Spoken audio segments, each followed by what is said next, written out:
Hello and welcome to another episode of the Snob magazine. I'm your host and editor-in-chief, Jeffrey Gomez.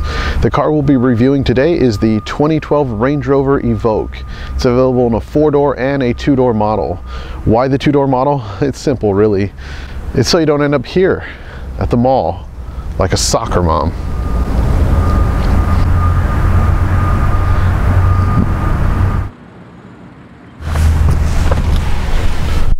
Let's take this baby for a drive.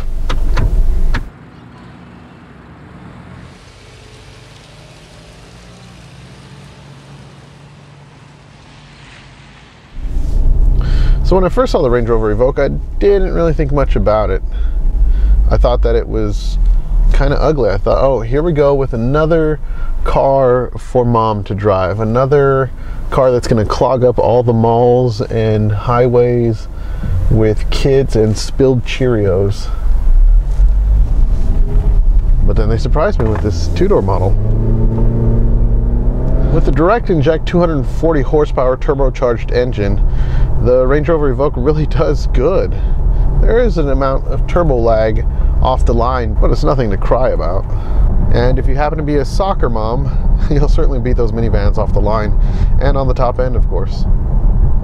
In all the reviews that I've seen of the Range Rover Evoque, there's one point of contention that all journalists seem to have, except for me, and that is access to the rear seat.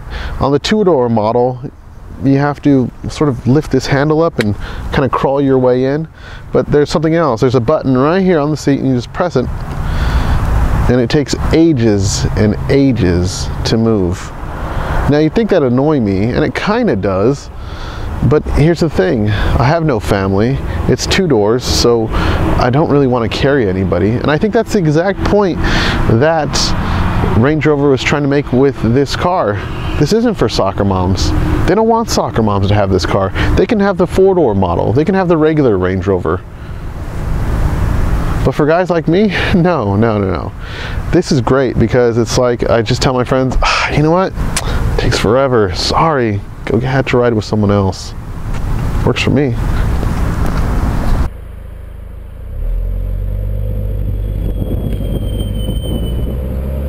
The back seats, there aren't any cup holders, and there's no central seat belt. Good. Again with the I don't want to carry anybody thing. Who wants to? Not in a 2-door version.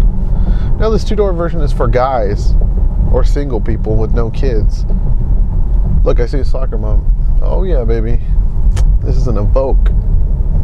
Catch you at the soccer field. Range Rover was really smart when they designed the Evoque because it has no direct competition. There's no other car on the market that can compete with this. Because let's face it, minivans don't count. And there's one bone I have to pick with the Evoque, and that's the whole idea of having Victoria Beckham as a design consultant. What exactly did she design? I don't know, and I don't think we'll ever find out.